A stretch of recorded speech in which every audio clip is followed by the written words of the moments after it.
Okay, ZBA, we are live. We are recording. Phone lines will remain off. You're good to go. Thank you, Matt, and welcome everyone to the East Hampton Town Zoning Board of Appeals work session for December 13th, 2022. We do have a work session agenda, but first, we're going to do a executive session. So we're going to leave the room and do an executive session. So therefore, I'd like to make a motion to go into executive session. Second. Concur. I concur. Thank you, Matt.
Okay, Mr. Chairman, you are back on. Thank you.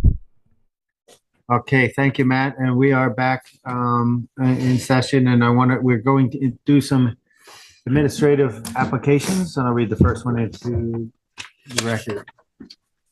Applicant is Kathleen and Margaret Carley at 277 East Lake Drive, Montauk, Suffolk, tax map number 300-13-1-24, and that is to replace and reconfigure windows and doors on existing house, expand the foundation beneath an existing sunroom, enlarge an existing bathroom, add a new covered entry porch, and upgrade the sanitary system on a parcel containing tidal wetlands. I think this is Morgan, is that right? So this property is right on Lake Montauk. You can see the tidal wetland and the bluff delineation over here on the west. They have a 343 square foot sunroom right over here to the north that they will be expanding the heated area of the house into. And that requires some work on the foundation, just minimal on the corner. And they're doing some windows, and they're also changing where the entryway to the house is. They are upgrading the sanitary, and they are doing a tiny little addition to a bathroom over here. And There is pre-existing non-conforming clearing on the property, I believe. I think it's about 32,000 square foot of clearing where only 13,000 is allowed. 13,442 square feet is allowed. But I looked at the aerials, and it kind of hasn't really changed from what I could see for the past 20 years or so. Okay, and how far I can't read the numbers on that map. I mean, it's over 100 feet clearly. Yes, but, they're all up over 100 feet, all between 100. Well, it would have to I think be, the closest is 107.6 from the wetland. And this is an IA system going in? Yes, And where's it going to be located? it's going to be located right here. And that's the most conforming location, you think?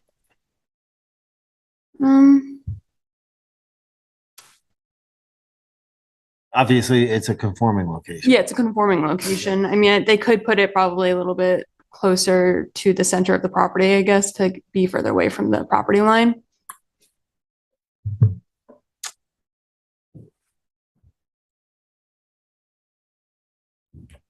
Okay, what do you think? Sounds pretty minimal. Yeah, I just have one question. Is there any other conditions you want to mention that has to do with the relationship? Because this is a sensitive area, the wetlands in the lake. Is it fairly well maintained? Did we see that the wetlands there are being well taken care of, or? Yeah, I mean, there's a hedge, there's some vegetation over there on the west, and then there's a hedge. It doesn't really look like they do much past that hedge there. You can see there's a path going down to the lake. But like I said, it doesn't seem like they've really done any additional clearing in the last 20 years. It is excessive, clearing, 32,000 square feet. and you said they're adding on down in that kind of southwest corner. What is that for? I mean, is that where it's 107 feet? The bathroom. Bathroom. Is that for the bathroom? Yeah, so it's that addition right there. Just expanding a bathroom. I think the GFA is only going up by about 30 square feet. Okay. Could we ask them to put in more buffer, or that maybe there's no nexus, I guess? I think that's a good question, but I think the sanitary, given they're the not IA required to do the system, sanitary. Yeah, system. that's why I'm Sounds So I pretty think good. that's pretty much. Yeah.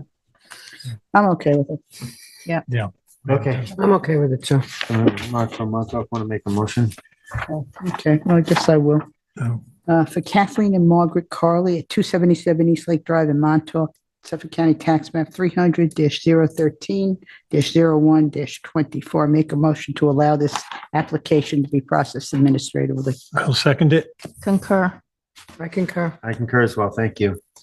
Next, we have Leo Welf at 50 Gloucester Avenue in Montauk, Suffolk, tax map number 300-19-3-26, and that's to replace and reconfigure windows and door within jurisdiction of freshwater wetlands.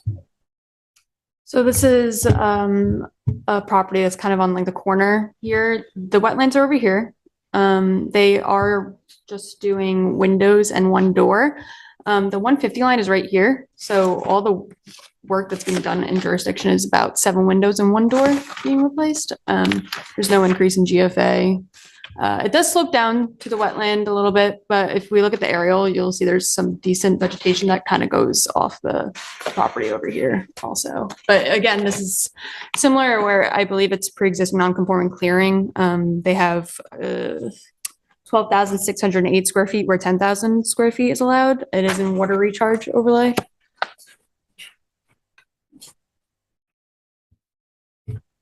So we're gonna re-veg anything or, No re-veg plan. I mean, they're not increasing GFA or anything. It's so nothing's being added to, it's just, nothing's being added, just Replacing. windows and a door in jurisdiction. okay with that one too. Just an improvement on existing condition. Mhm. I have no problems with Yeah, that. No. problem. Yep. Hey, Ed, you want to make that I one? would. I can do this one. Then in the case of Leo Well, 50 Gloucester Avenue, Montauk, Suffolk County Tax Map 300-019-03-26. I'd like to make a motion to allow this application to proceed administratively. A second. Concur. I concur as well. Thank you. Next, we have 23 DeForest LLC at 23 DeForest Road in Montauk, Suffolk Tax Map number 300-31-3-17, and that is to demolish the existing structures and construct a new 1,945 square foot residence with approximately 447.5 square feet of deck, 105 square foot of balcony, new driveway, and sanitary system within jurisdiction of freshwater wetlands. Sure. So I'll pull up the aerial just so you can see where this is in the existing conditions, because it's kind of hard to see on the well, existing house, existing detached garage, large driveway going back to that garage. Wetlands is over here. It's mostly a ditch system that goes north all the way up through ditch plains and then obviously down into southern into Lake Montauk eventually. But what they're asking for now, demolish all the existing structures. So we're getting rid of that garage and the house here, building a 2-story residence, meets pyramid. Has a small deck on the back. They were at one point in time proposing a hot tub. It didn't meet setbacks and they didn't want variances, so they got rid of that. So it's just the house and the deck. The house is 1,945 square feet. Max on this lot is 2,332. But it more than meets, the requirements. Upgrading the sanitary system in the same location as the existing sanitary. The existing sanitary looks like it's just a single leaching pool, maybe with a tank or not, I'm not sure. But with that being a single pool, it's well within groundwater. So the new system will meet separation of groundwater. That's a significant improvement. So we're comfortable with it going administratively. Is the new house going basically in the footprint of the old disturbed area? I mean, the whole lot is disturbed. There's no real air. There's no vegetation on the lot. We discussed possible revegetation on this lot, but they're so far away from wetlands. There's multiple lots in between the two. We didn't think they were really going to gain much benefit from doing that, so we didn't even approach them to see if they were comfortable with that because we didn't feel that it needed it. Are you attaching any conditions like a pervious driveway or? Yeah, it would be pervious driveway, standard conditions, pervious driveway, leaders and gutters to dry wells for the residents, the standard mitigation that we would normally ask for in any application. And what's the current house? The size? Yeah. I'm not sure. I looked up the previous CO, didn't really give us much information. The CO was from 1961.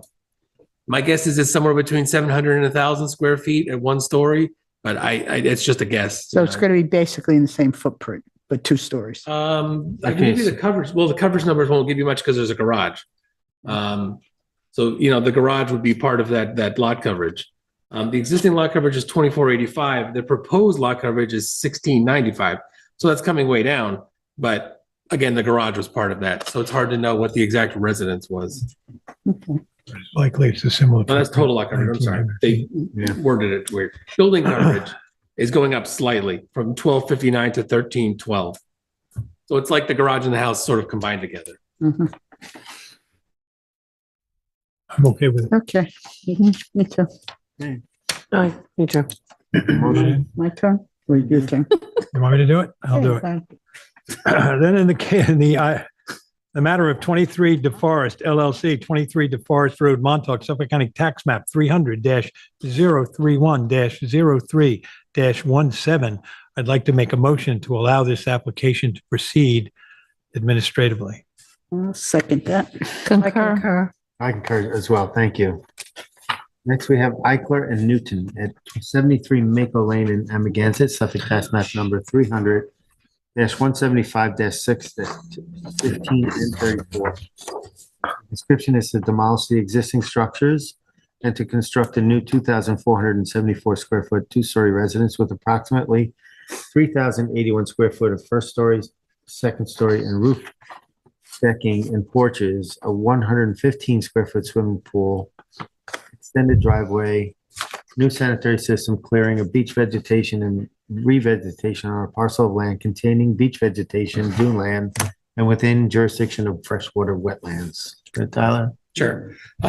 So this project, they're demolishing an existing residence here. I'll pull up the aerial again just so you can get an idea what the area looks like. So there's a house at the back of the lot, wetlands back here. Existing house is roughly 60 feet from the edge of wetlands, so they're removing that. Existing house was listed at about approximately 2,400 square feet. And they're proposing a 2,712 square foot residence here that's conforming. So about 300 square feet larger. There's at the end, they're going to be revegetating everything in green after the fact. They have a re-veg plan that's pretty substantial there. So you have a lot of shad, bayberry, red cedar along the edges here, and then some beach grass and other lower stuff sort of in the middle. Clearing will be approximately 1,300 square feet more once they're done revegetating. Obviously, it'll be greater than that when they're doing construction. How much? About 1,300 square feet more after the revegetation. Building coverage will be about 900 square feet more, and total lot coverage will be about 600 square feet more. But with that said, they are removing a very non-conforming structure and making a conforming structure with a swimming pool, which is why we were comfortable coming to the board with it for admin. They're doing a substantial revegetation. They're removing the non-conformity of the residence, making it all conforming. Sanitary system in as good a location as you can get it, which is a conforming location as well. So it's checking all the boxes for us. I haven't got a problem. Actually, I think this is a good application because Yeah, I mean, making it that thing conforming, is yeah. right Yeah. up. And all that, again, we always Revegetation. look like the dune structure and the dunescape and everything too. That's pretty substantial improvement, I think. And revegetation is substantial too. That's very Yeah. good. Re-veg plan is significant. Well, the house is on the dune now, right? They're not doing dune revegetation, are they? On the re-veg? They're not doing what, I'm sorry? Dune There are some reconstruction? proposed contours, a little bit. I mean, they're just extending the contour lines and giving it a little bit of shape. Nothing significant. Yeah, But yeah, the house is sort of plopped down in the middle of it now. Yeah. They got to fill in the foundation and they're going to do a little bit of regrading. Nothing crazy, but Crazy. So in the matter of Eichler and Newton, 73 Mako Lane, Amagansett, Suffolk County Tax Map Number 300-175-06-15 and 34. I make a motion to allow this matter to proceed administratively. I'll second it. Concur? Concur. I concur as well. We have a matter before us. We had a decision last week on administrative application and the denial of proceeding administratively for, and I'll read it into the record, Charles Lima Property Group LLC at 27 Fulton Street, Montauk, Suffolk Tax Map number 300-28-8-7.1. And the description was to construct an 800 square foot swimming pool with retaining wall, fencing, pool equipment, approximately 2,153 square foot of decking within jurisdiction of freshwater wetlands, with the request from the applicant's attorney, Beth Baldwin. The board discussed this in executive session, and we agree that I think we were hasty in making a decision to deny it. And so I think we're going to reopen it and discuss, and just want to poll the members if what you think. It was had to do with the swimming pool. So I don't know if you want to go. I don't know, We'll does just- Tyler want to redo it or? Tyler, you want to kind of refresh I don't know if you can. Yeah, so this property, there's two wetlands within jurisdiction of the lot. One to the south, one to the southwest. The proposed pool and decking is located 100 feet at its closest point to the wetlands. Small retaining wall, decking, proposed pool. It's a pretty standard size swimming pool, and there's a very small amount of decking around the back of the house to sort of connect the two together. The ridge of the hill is right here, so it's sort of on the other side of the hill from the two wetlands. Minimal clearing required. There's an existing scenic easement on the property at the rear. That's about it.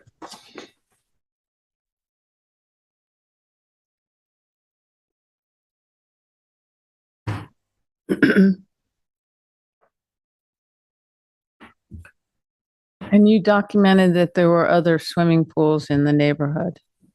Oh, we can certainly pull up the arrow, yeah.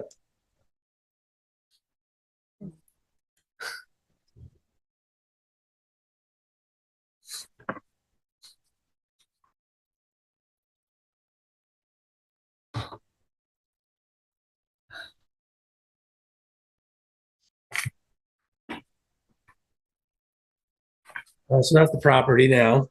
Swimming pool over here on the corner, across the street. One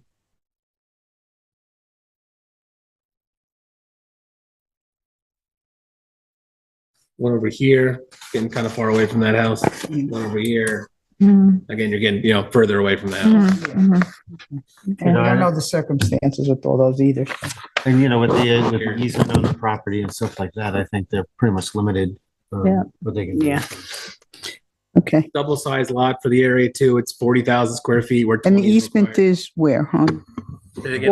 Toward that water in the back is The where the easement. easement is? Yeah, the easement would be over here. Over there. Yeah, okay. And you said that the improvements are 100 feet from wetlands? Yes. Yeah. Okay. All right. All right, so we're going to make a request and a motion then to revisit the application and so can I have a motion? Oh, I don't have it. I can make that motion. being Yeah, if I why have don't it we in make there. it? since you So therefore, have I it. will make a motion to for Charles Lima Property Group LLC, 27 South Fulton Street, Montauk, Suffolk tax map number 300-28-8-7.1 to allow the application to proceed administratively. I'll second it. I'll concur. Concur. Thank you. Concur.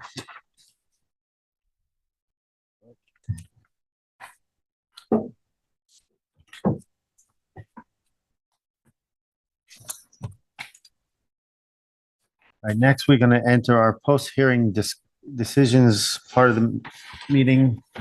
And I'll read the first application into the record. Applicant is Peter Ferrandino at 73 Surfside Avenue in Montauk. Suffolk tax map number 300-51-2-10. And the size and location is 11,092 square feet at 73 Surfside Avenue, Surfside Estates, Block 360, Lot 18, map number 1690, Montauk. The description is an appeal of the building inspector's issuance of a building permits 59459 and 70144. The relief sought is an appeal of the building inspector's decision to issue certain permits pursuant to 255-830A1 of the East Hampton Town Code. Appellant seeks to challenge the building inspector's issuance of building permit 69459 dated 5/29/2020 and amended under building permits 77144 dated 7/25/2020 and further renewed on 3/7/22. The appellant contests that the issuance of the permits were deficient in regards to East Hampton Town Code 255-142A, 255-130B, 255-420, 255-1172A and B, and 255-1A, 10 or 1A. The zoning district is B, residence, Zone X flood zone, and the secret class is type 2. Ed, you want to start? Okay, everyone, the board will remember that the hearing for this was held on October 18th. As was just described by the chair, this is a challenge to the building permit having been issued by the chief building inspector. And many items were brought up and discussed. The applicant was represented by Jameson McWilliams. She contended that the house was partially placed in the existing non-conforming footprint and therefore was not in a correct location. She thought that that area should come to the ZBA for a rectification. Then she spent some time talking about the height of the building. What became contentious in terms of how we can judge whether or not this building is beyond height restrictions was determining just what the elevation was directly below the roof line of the house. After a fair amount of conversation and other additional information that came our way, we did discuss it as we did decide that it was 55 feet elevation net native grade, and that the top of the roof or the top of the railing would be 82.4 feet, which would make it 27.4 feet above existing grade where 25 feet is allowed. Therefore, how did the building department allow for an application to move forward that was clearly, in the mind of the appellant here, clearly beyond code? There were other issues raised by the appellant. One was the additional fill that has been placed at the south side of the building. There was a increase in the nonconformity alleged, because if we were going to allow this particular height pyramid violation to move forward, we'd be increasing it. There was questions about the drawings, and they were accurate relative to the heights of both the house and the surrounding area. Andy Hammer, on behalf of the homeowner, immediately brought up that 27.4 feet number would be to the top of a glass railing. The number to the top of the actual hard construction of the roof is 80 feet, not 82.4 feet. That was just conversationally said. Later on, there was documentation to try to back that up. He also said that the fill that was brought up was not permanent, and that the appeal was filed in June, which he contended was later than 60 days after construction had begun. Later, also on behalf of the homeowner, Rick Whalen spoke, and he produced several surveys and described the surveyed heights of the natural grade and the roof height. Encircling the house, he stayed with the 55-foot number in 3 locations, but in the southeast corner, let me have it here, in the southeast corner, there was between a 2 to 3 foot discrepancy in the height of the roof based on native grade, which would make it beyond pyramid regulations and allowance. He then brought up the fact that there is a 6-inch discretionary rule on behalf of the building department, where if they think that something was done in good faith, but in point of fact has reached beyond a certain height or a certain location, that they can then approve the continuance of the construction that was going on. Barandino, did say that his loss of ocean view bothered him greatly, and he saw that he had bought this house in 2021, and then he sees it in April, but the house, let me see what my number is here. Yeah, June 7th, an appeal was filed, June 7th, 2022, but construction was started in the fall of 2021. So one of the contentions on behalf of the homeowner was that the appeal was not issued in a timely manner. Frank discussed the situation, and we discussed with him our concern about temporary fill on the site. And he also made the point that he didn't think it was important to permit temporary fill because there was something that would bog down the works for all of us, and that as long as it was cleared up by the time of an issuance of a C of O, that would be fine. Ann Glennon spoke, and she said that she issued the building permit after looking at the drawings and seeing what there was. He said the grade had not changed at the site, and she said that the house appears to actually be lowered from the condition of the original house, which did extend up beyond the 25 feet. Additional permits were needed and were granted by the building department as the project continued. In rebuttal, Jameson wanted to know about the glass railings and asked for a 2-week extension so we could talk about exactly what new information. Now, there was a lot of information introduced at that meeting. There were several surveys, and all of them were produced to support the contention that the building permit was issued legally. There's a lot of things about this particular case that are bothersome, but I think it's important that we focus on what we were asked to look at. I have questions about what that fill is doing in front of the house, but that was not brought up and we were not asked to talk about that. There was the conversation about some retaining walls that may or may not have been permitted. Again, not something we were asked to look at. What we were asked to look at was whether or not we thought that this building permit followed code and was issued fairly in respect to other town residents, and particularly here, the adjacent neighbor, and whether it was followed through. I'm not crazy about a house that begins as an improvement, a slight renovation, and then continues to morph and morph and morph till it starts to look like a complete reworking of the site.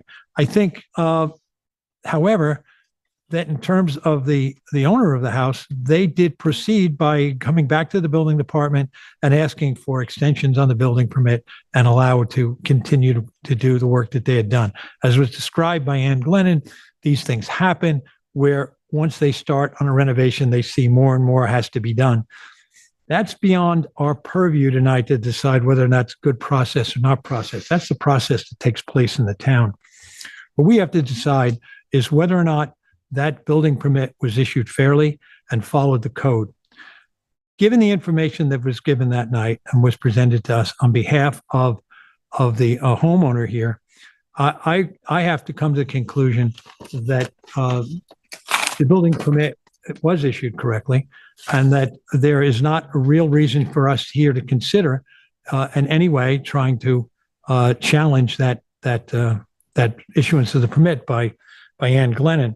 I will say that the things that bother neighbors when they look at houses are meaningful and it's worth for them to move forward on it. But our job here is to decide on the building permit and not on any of the other work that was done there. So having looked at this convoluted site and a lot of information that came to us tonight at the hearing, and nonetheless reached the conclusion that I find against the appellant, and that that the building inspector here and the building department issued this permit correctly. Thank you. Okay, Terry? Okay, I won't repeat everything, but let's just take it, well, the appeal was made that, well, the first thing listed that was deficient to the town code of 255-1-42A, which is an expansion of non-conforming structures generally, and that they would require a permit and have to come if they increase, as long as non-conforming building or structure lawfully existing on any lot, or a building or structure lawfully exists on a non-conforming lot, may be enlarged, reconstructed, altered, restored, or repaired in whole or part, provided that the degree of non-conformity is not thereby increased.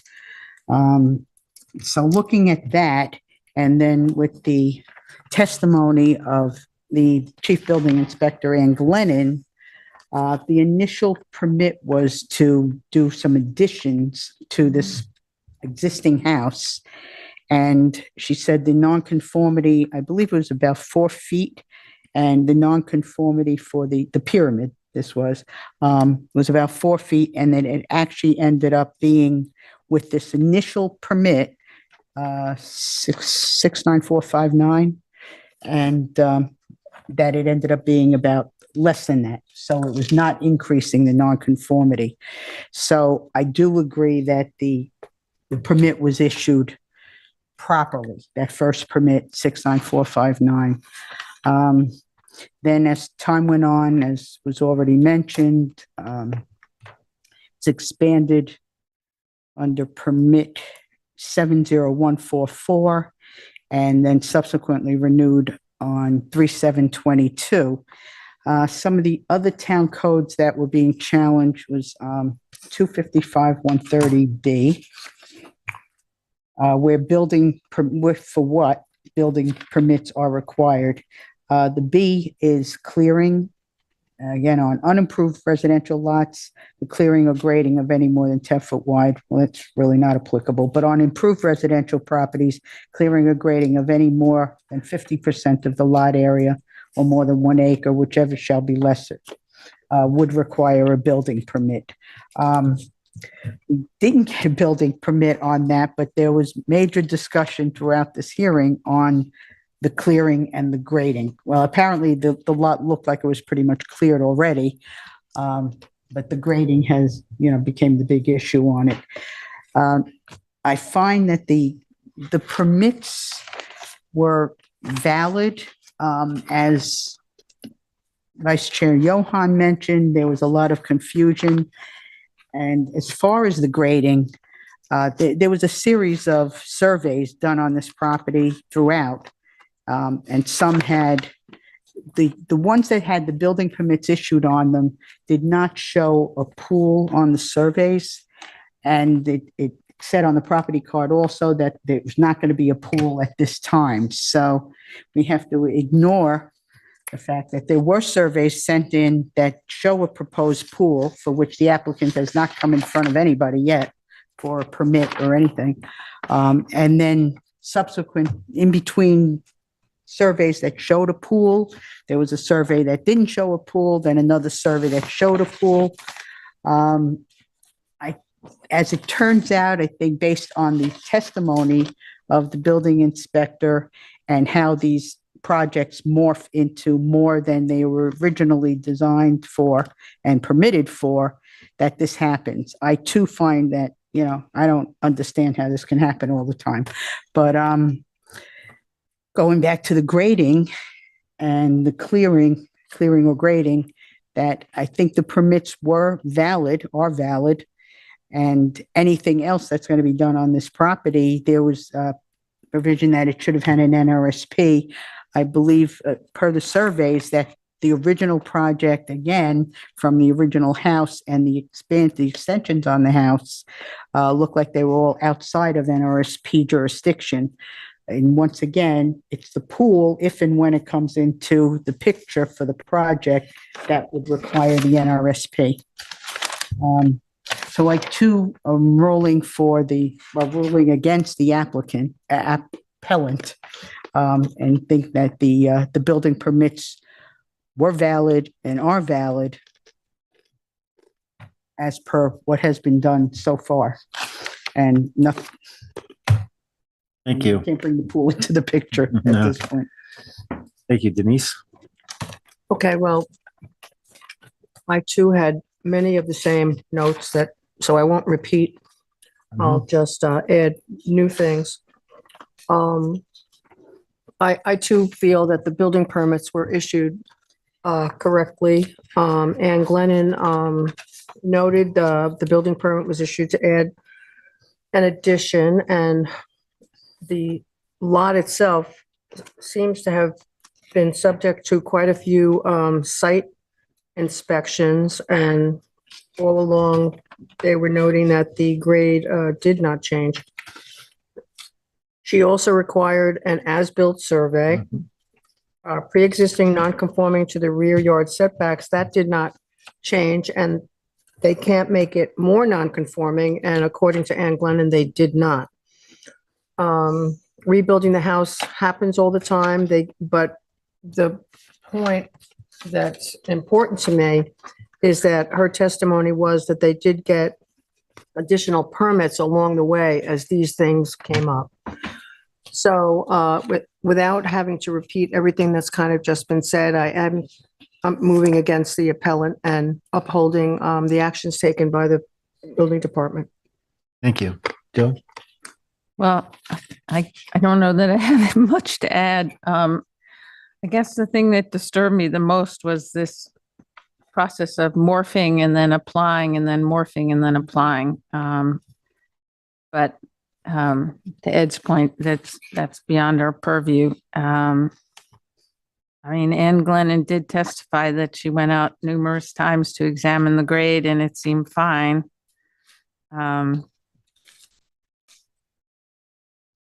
And the nonconformity stayed the same. So I'm reluctantly ruling against the applicant, but at some point, maybe we could have a process discussion with the building department. I mean, the fill isn't our issue, but that was also troubling. The proposed pool. Yep. Was curious, but that's not our It's not issue. Not our proposed. There is no purview. proposed pool. Well, they also said that's a pending application in the planning board, Well, where there is, it doesn't exist yet. so we haven't seen it yet. Yeah. Yeah.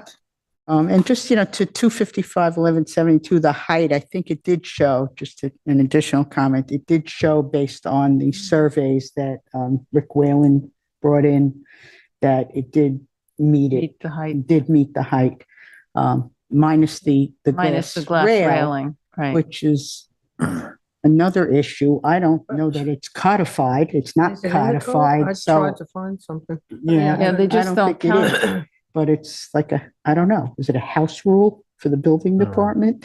You It's know, like the 6-inch rule or the, well, there was the 6-inch rule, No, but they- then it. they it's allow- not sure if they it's allow just glass Dimensional rails. relief, Or that 6 is- inches, Yeah, but, well, I defer to But they Roy allow this. on glass rails. We've had a number of applications come in front of yeah, us and the everything's grass been on rails have glass been rail now. always ruled the same way. Discounted, yeah. Did a good job, guys. I agree. I don't have very much to add. I mean, you guys covered it well. So therefore I agree. Thank you.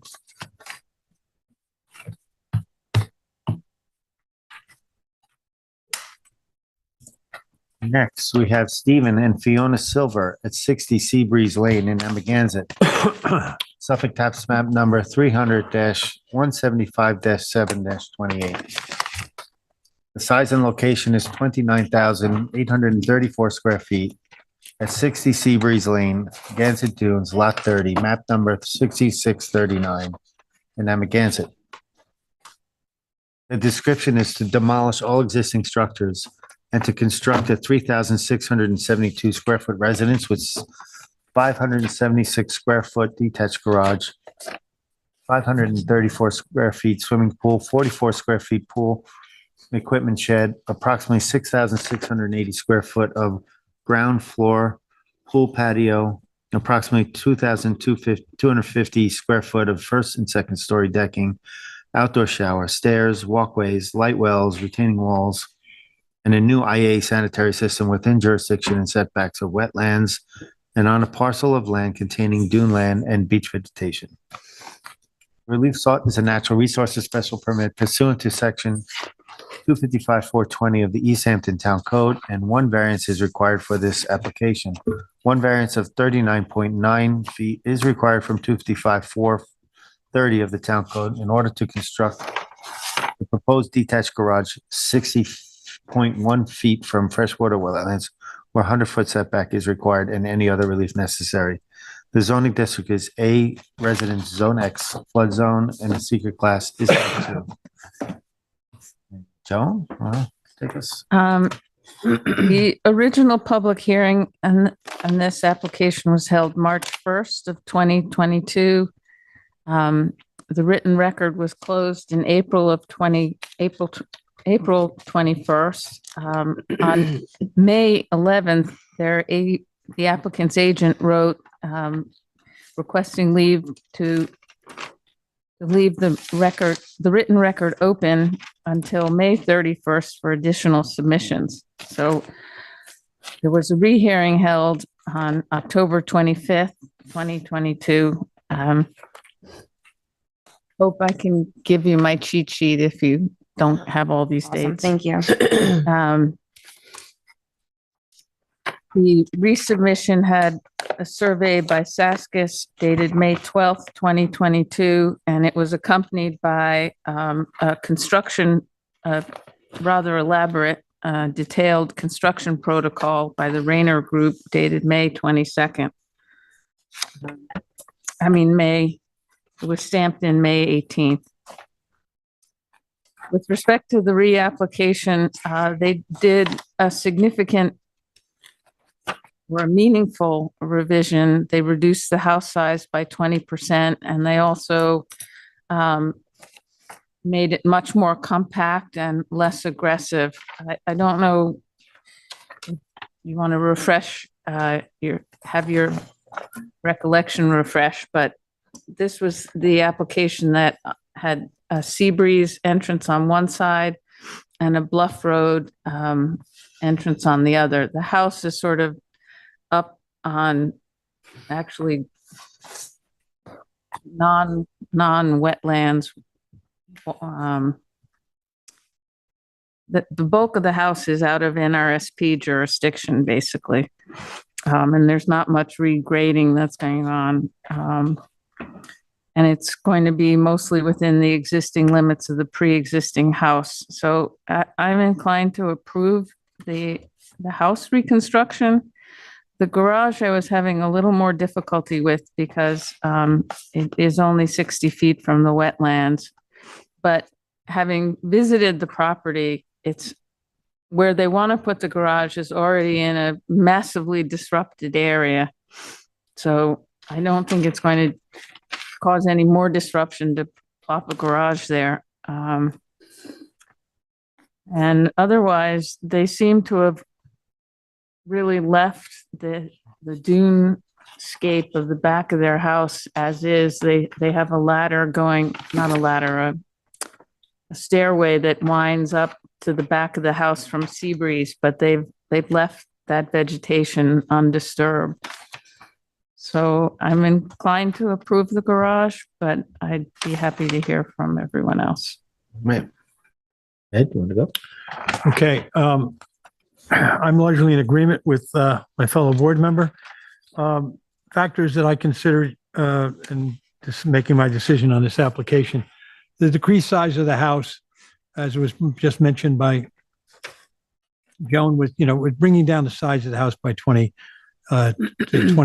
and also the fact that the existing house has a pool, so that an additional pool is not an addition of something that was not part of an original feature. Removing the garage from below the house was an absolute major plus in the resubmission. With the garage below the house, you had no choice but to have a massive excavation to allow for a driveway, another hardened surface to go up as far as the house, and have the garage below. That was a bone of contention for all of us when we saw that originally, knowing how much destruction it might do to the site.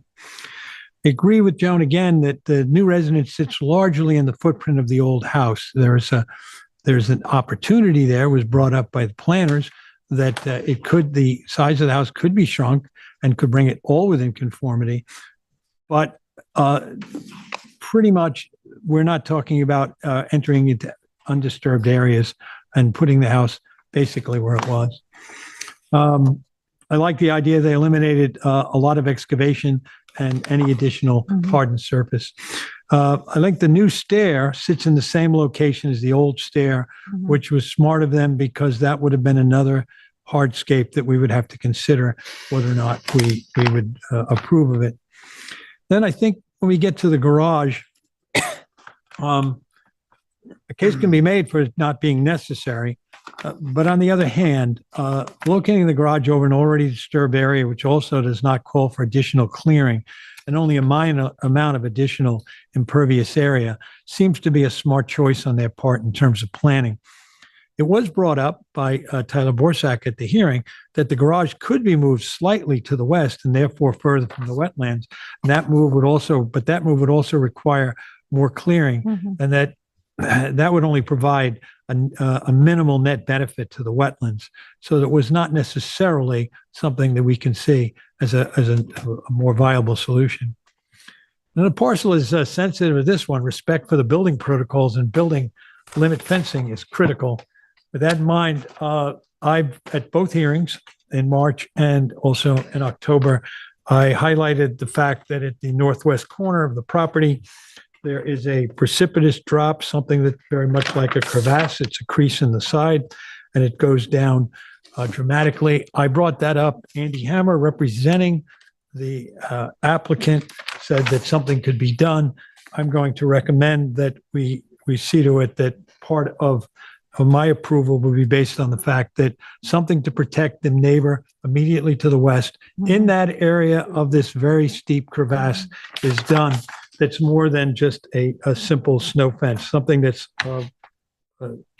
substantial enough to hold back any debris which might be find its way down there doing both demolition and construction. Then lastly, I think in terms of the two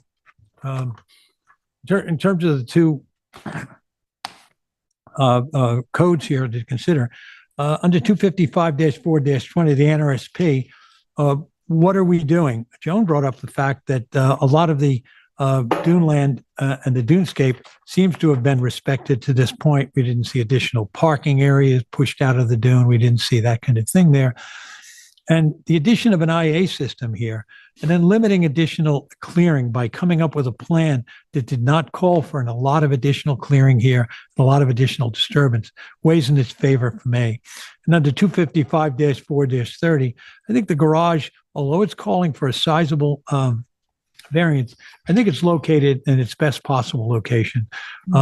I also think it's worth noting that although it was brought up at the hearing and discussed about a garage in the adjoining property, the conditions are not similar.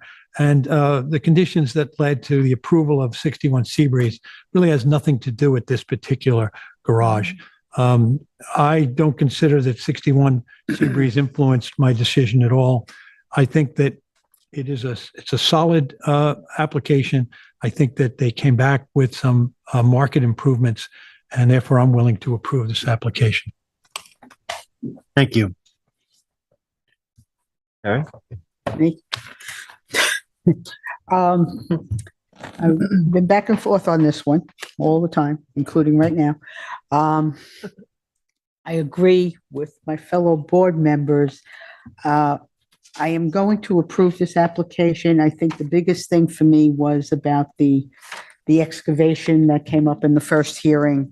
I don't like the garage going where it is, but I do think it's a big improvement from what was originally proposed. And I think they did lower some of the numbers on the GFA and the lot coverage enough to make this more palatable. I am going to approve it. The one thing that disturbs me on this, which I could not approve it, is the under the basement living space. I think looking at the house, the living space on the first floor, it uses up so much space just for the basic living area of a dining room and a kitchen and a living room and a couple of bedrooms up there. It disturbs me about the basement space with another 3 bedrooms. However, I think with the other changes factored in, particularly the main one being that excavation and the improvements on that in the construction protocol, I will approve this application. Thank you. Denise? Again, I'm not going to repeat everything. I too am going to approve this project in its entirety. The initial application was very, the amount of excavation, and this is for a natural resource special permit, and we have bluffs and dune lands and dune vegetation to protect. But I do think that the applicant really looked at the TAM and the suggestions made and really did their very best to come back with a sizable change in terms of the application. The amount of excavation has clearly changed, and in terms of the garage, it's over an already disturbed area, so I'm approving that. I also did like the idea that the house is within the existing footprint of the existing house, and it's not going any further south. I do agree with Vice Chairman Johan about the west side where it drops off. There was discussion during the public hearing to provide conditions of approval that would be put into place to, protect that whole area. There's really not much to add that hasn't already been said, but I do feel that this applicant has made every effort in terms of bringing back to us a much needed change from the first application. So for those reasons, I do feel they are in compliance with 255-420 and 255-430, and I approve this application in its entirety. Thank you. I agree with my board members. I've got the survey pulled open, and I think Ed's right as far as that western side property line, the protection. They've got some dry wells pretty much stuck up very close to that property line. I think they can maybe even try to tweak those dry wells in different locations so they're not that close, so they don't disturb that. But I agree that we should condition it on some type of temporary retaining structure. To limit. Yeah, I just flipped through the limit construction disturbance in protocol. on that property line. I agree with that. Yeah. I mean, at the hearing, Andy Hammer did say that they would do that, but we didn't specify Yeah. exactly what would happen. And I just think that something along those lines of a solid wall for a short Yeah. period and temporary basis, as the chair has said, is necessary. And he referenced, in the same order Yeah. of discussion, he did, I didn't know if I heard this wrong. I didn't understand what the term meant, but he did say he could utilize sheet pile Yeah. and robust fencing in that area. And, it was discussed that we would incorporate this as a condition of approval. Yeah. I would only say that in that particular location, given the sensitivity of the cliff, perhaps sheet piles is not the best solution, but if it gets That's what he engineered, said, not. yeah. Yeah. But a solid plywood wall mounted to 4x4 set in place during the duration of construction can be taken down later, could do a lot of protection, particularly for the neighbor who sits, as you know, directly below that Mhm. particular chute. Okay, Council, you good? A comment about the other one? Just the other application, the Ferrandino, that I forgot to say, I always forget.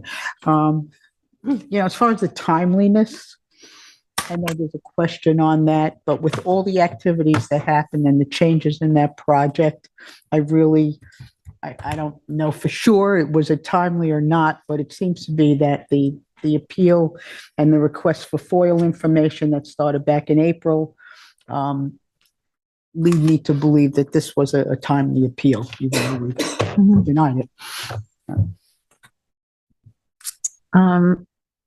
In the matter of Stephen and Fiona Silver, 60 Seabreeze Lane, Amagansett. No, we don't make. We don't make a motion? No, when we Oh, get the we just resolution. decided? Oh, cool. Get the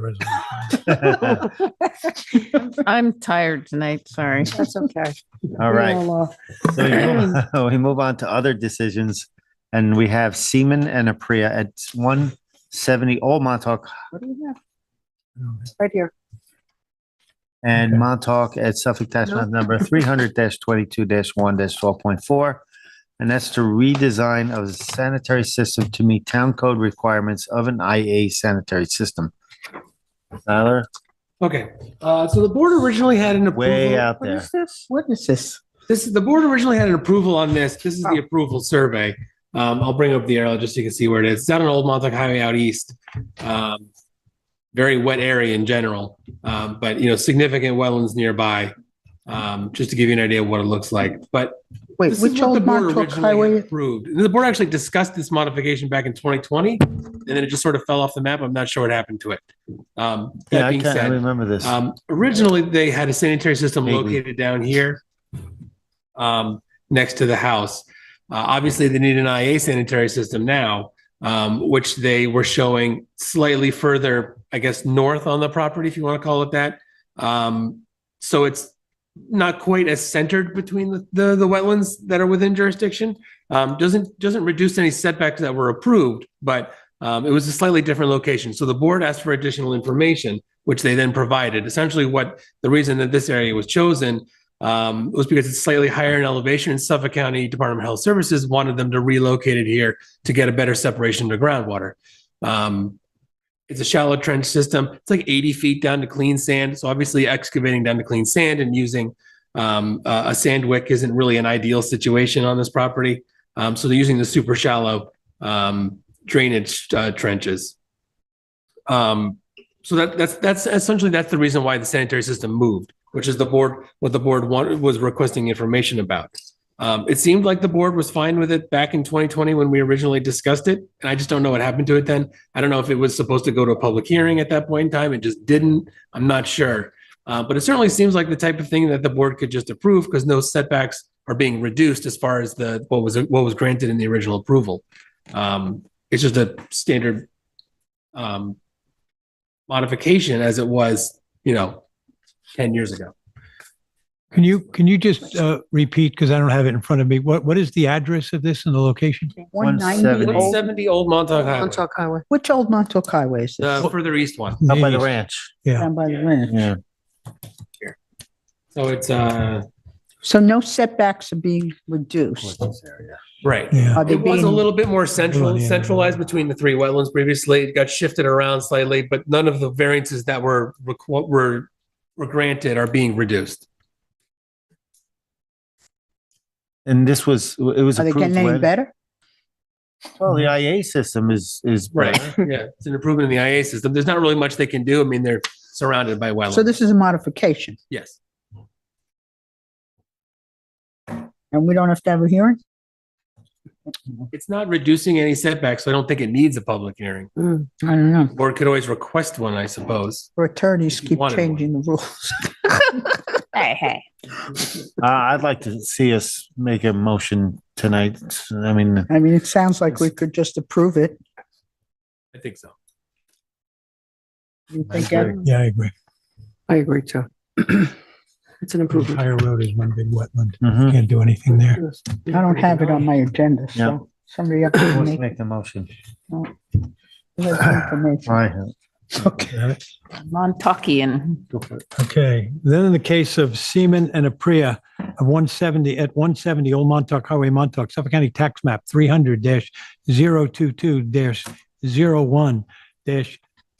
300-022-01-12.4.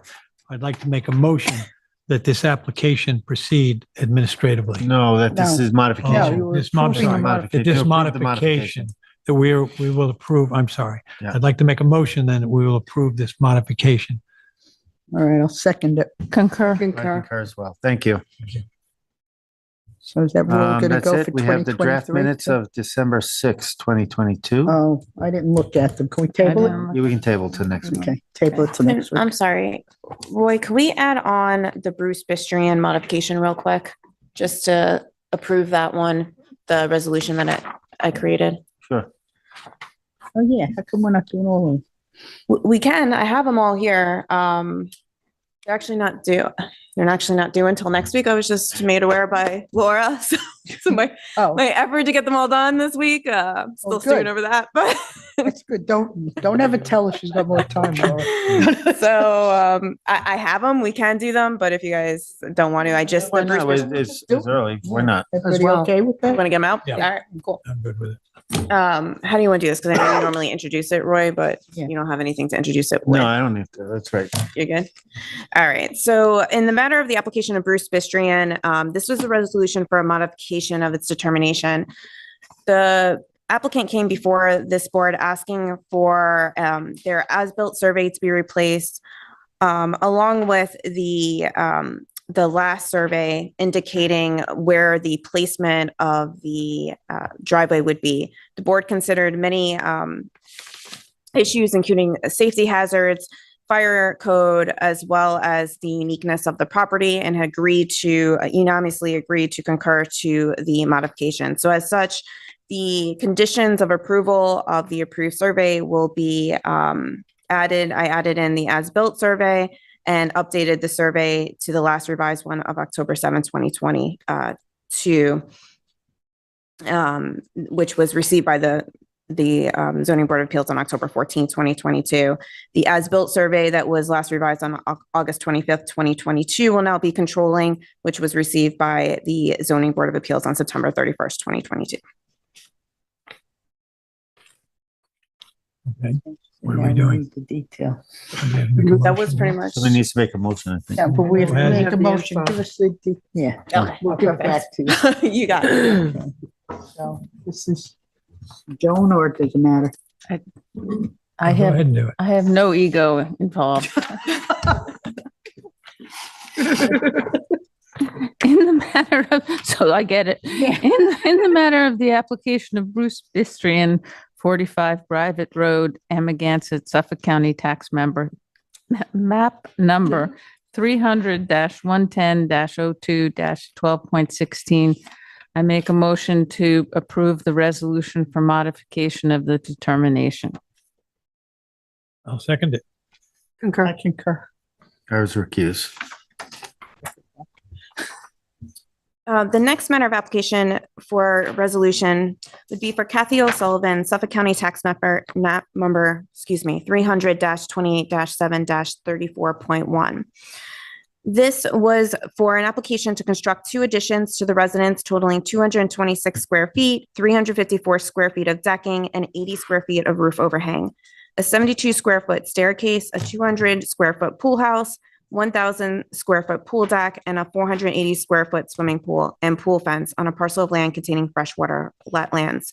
The application was for both an NRSP and variances, respectively. The board here actually had split decisions.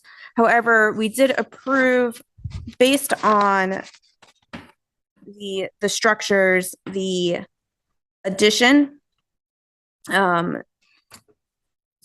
we did approve the construction of the 2 additions to the existing residence, the decking, the 80 square foot roof overhang, and 72 square feet of staircase on the parcel of land, and then denied the 1,000 square foot pool deck along with the pool itself, any related pool equipment, pool fence, and so on. The property at this point was most likely denied because of the soil sensitivity in the area. It was very prone to flooding, the board decided, and overflow and poor drainage. As such, we have 3 that are 3 individuals concurring on the additions, and 4 individuals denying the pool. And I denied the whole thing. And That's in Denied the there. whole thing. 2 people And you- denied the whole thing. And No, Terry did too. Yeah. did you? I think it said that. Oh, yes, too. it does. Yeah, It does. You're okay. right. Terry and Denise, Okay. So in the application for Kathy O'Sullivan, Suffolk County Tax Map 300-28-7-34.1 at, where's the address? 130 South Forest Street in Montauk. Make a motion to approve the determination as written. I'll second it. Concur. Concur. Concur as well, thank you. The next application was for Garrett McGinnis, Suffolk County Tax Map number 328-05-14.1. They were asking to construct a new 420 square foot swimming pool with pool equipment, fencing, a 36 square foot outdoor shower and propane tank, allow the existing clearing to remain, and to resurface the existing driveway and walkways with pea gravel, and to remove and replace the existing railroad tie edging with metal. This was again a split decision as far as the application went. All board members were in approval of allowing the outdoor shower, the existing clearing to remain, the existing, updating the existing driveway and the walkways with the pea gravel, and to remove and replace existing railroad ties. All board members were in denial of allowing the swimming pool, the pool equipment, and the fencing associated with that, and the propane tank. As such, they were requesting only a natural service resource special permit, no variances are required. However, based on how the property flows to the south and the potential effect on the wetlands, that there were no additional buffers added, the property was not an ideal property for the pool at this time. The matter of Garrett, the application of Garrett McGinnis, Suffolk County Tax Map 300-28-05-14.1, 142 South Fairview Avenue in Montauk. I make a motion to approve the determination as written. Concur. Concur. I concur as well. Thank you. Our next matter of application was the Reed Family Trust, Suffolk County Tax Number 300-094-01-3. This was to demolish two pre-existing non-conforming residences and associated structures and to construct a 2,959 square foot, two-story residence with 638 square feet of decking, swimming pool, spa, and a pool fence. To further reconstruct the existing dock and stairs in place and in kind, and to replace existing treatment, timber bulking in place with steel shifting. Untreated lumber within jurisdiction setbacks of tidal wetlands and bluffs. In addition, an approximate 1,450 square foot garage and guest house to include walkways, new driveway walls, new sanitary system, and associated structures located outside of the natural resource. This was an overall, by the board, approval of the entire application. They did require two variances for the application, and a natural resource special permit as well. However, everyone believed that this was an improvement to what was already existing on the property at the time.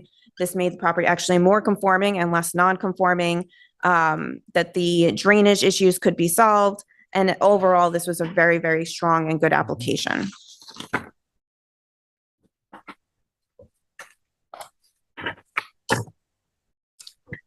All right, let me find, where is the tax map?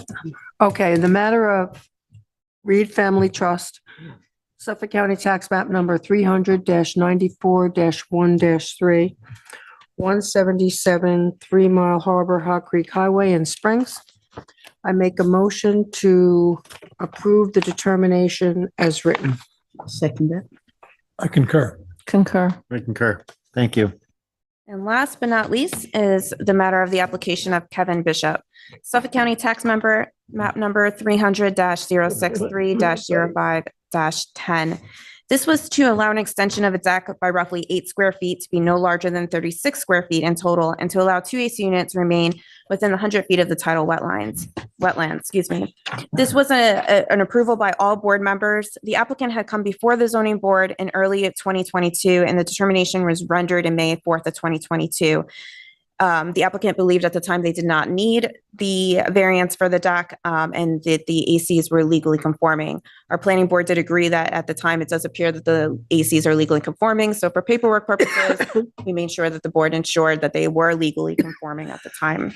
The deck was considered minimal, as the applicant had a minimal increase to it. The AC units had been in the same location for years, not caused any additional disturbance by their current location. And most of the parcel appears to be already vegetated. As such, all members concurred with the application. In the matter of the application of Kevin Bishop, 300-63-5-10, 21 Old Stone Highway in Springs, I make a motion to approve the determination as written. I'll second. Concur. I concur as well. Thank you. Concludes our work session, right? Thank you. Vice Chair? I have something to Thank you, write Mr. on. Chairman. I got. Thank you. Okay. It's in my phone. Then I'd like to make a motion. Thank you. I'd like to make a motion to close the East Hampton Town Zoning Board of Appeals Public Work Session for December 13th, 2022 at 8:04 PM. I'll second that. I concur. I concur.